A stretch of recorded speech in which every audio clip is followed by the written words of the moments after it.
Le travail semble interminable à la pelle.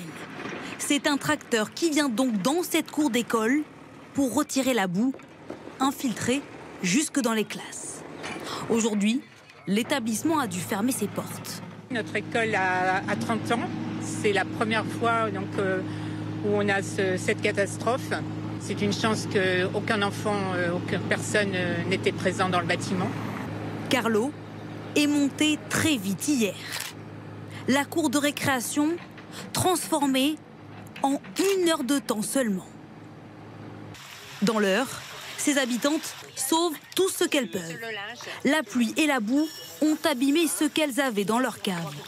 La force de l'eau a ouvert la porte qui était fermée à clé. À l'intérieur, l'électroménager de Françoise est détruit.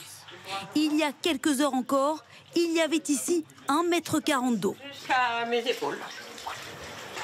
Tout était neuf, hein, ça fait 3 mois qu'on utilise ça. Dans sa rue, les pompiers font le tour de chaque maison pour installer des pompes et extraire l'eau le plus vite possible. Ouais. On va passer le tuyau par l'extérieur, on va le redescendre ici, on va mettre la pompe, on la branche. Dans l'Aisne, à Tréloux-sur-Marne, Le courant, non mais n'importe quoi. le torrent était si fort hier que certaines routes n'ont pas tenu. Au rez-de-chaussée, on n'a plus rien. Cet habitant, lui, a tout perdu. La cave, tous les 2 caves, on n'a plus rien du tout. L'eau s'est infiltrée dans tout le rez-de-chaussée de sa maison. Bah, c'est une vie. C'est notre vie, notre maison. On a travaillé pour tout avoir ce qu'on a là. Là, on n'a plus rien. Dans cette commune, près de 80 mm d'eau sont tombés, l'équivalent d'1 mois de précipitations. Dans le Calvados, les habitants, les secouristes et les météorologues resteront très attentifs dans les prochaines heures.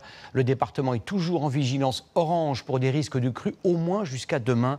La Dive, l'un des principaux fleuves côtiers du département, a atteint un niveau alarmant. Hier après-midi, des orages très violents ont causé de nombreux dégâts. Regardez ce reportage de Meriem Stiti et Antoine Vulliez. Il a barricadé toute sa maison. Du silicone en attendant, quoi, pour limiter la casse. Préparer des parpaings pour surélever ses meubles. La nuit va être longue pour Marc.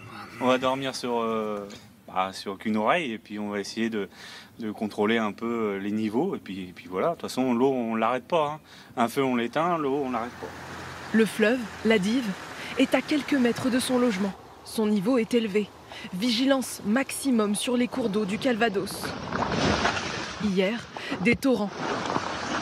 L'eau s'est infiltrée partout. C'est ouf, hein. C'est une rivière la route. Oh là là. 90 mm d'eau sont tombés en moins de 2 heures, l'équivalent d'1 mois de précipitation. Danita Pelletier habite ici depuis 43 ans. Regardez le buffet. Vous voyez? Elle n'en croit pas ses yeux. Je nettoyais ça tout à l'heure parce que je ne touche plus. Je ne sais pas par où commencer. L'eau était rentrée partout, comme je vous ai dit, plat. En 10 minutes, il y avait 80 cm d'eau à la maison, partout. Ça m'a plutôt angoissé qu'autre chose. À Saint-Martin-de-l'Allieu, l'eau a atteint 1,50 m de hauteur. Dans cette entreprise de bâtiment, l'activité est au ralenti. On enlève là, on le remet dehors. Après, on va prendre celle-là, monsieur. Qu'elle prenne pas la flotte.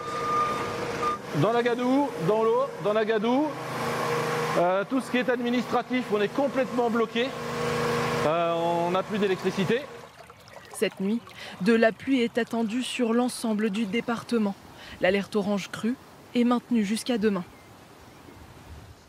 Bien avant ce dernier épisode de pluie, les précipitations ont été exceptionnellement abondantes cet automne et cet hiver dans presque toutes les régions. En Picardie, les sols n'arrivent plus à absorber l'eau. Des maraîchers, des céréaliers ont perdu presque toute leur récolte. Les éleveurs ne peuvent plus nourrir leurs bêtes. Dans l'Aisne et l'Oise, Zach Agili et Charlie Zerman. Depuis 6 mois, l'eau stagne dans ce champ. 60 hectares de terre qui ne peuvent pas être cultivés. À part aller à la pêche, c'est tout ce qu'on peut faire dans ces champs-là.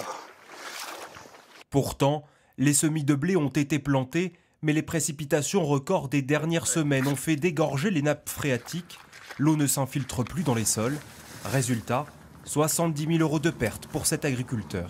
Ce que vous voyez à gauche, vous devriez avoir ça jusqu'au peuplier là-bas. Vous voyez ce qui reste de la culture. Donc il n'y a plus rien. Que ça. Il n'y a plus rien, voilà. En Picardie, au moins 10 000 hectares de champs sont perdus. Une situation alarmante car sur les terres où l'eau est partie, elle a laissé des traces. La bactériose, un champignon qui ronge les racines des plantes. Dans une parcelle comme ça, on pourrait espérer faire entre 4 et 5 tonnes hectares. Cette année, si j'en fais une, ce sera un miracle. Et ça, c'est bien dû à l'excès d'eau qui est venu enfermer la base de la tige dans un sol complètement compressé. Les pertes sont très importantes dans la région. 70% des cultures de pois destinées à l'alimentation animale ne seront même pas récoltées. Autre problème pour la filière bovine, les pâtures ont été transformées en étangs pendant plusieurs mois. Vous voyez les dégâts, normalement il y a des vaches là-dedans. C'est censé être de l'herbe. Et là c'est plein d'eau, plein de vases, des roseaux qui poussent.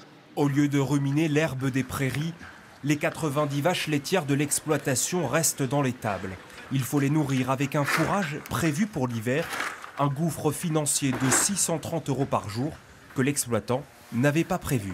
Les conséquences, elles sont directes. Donc il faut absolument avoir de la bouffe dans les silos pour pouvoir les nourrir, pour pouvoir continuer à produire du lait. Et si on n'a pas ? Et si on n'a pas, il faut vendre des vaches. La seule solution, c'est de vendre des vaches pour acheter de la nourriture, pour essayer de préserver le maximum de bêtes pour tenir un an. Une solution radicale, mais nécessaire pour préserver toute une exploitation.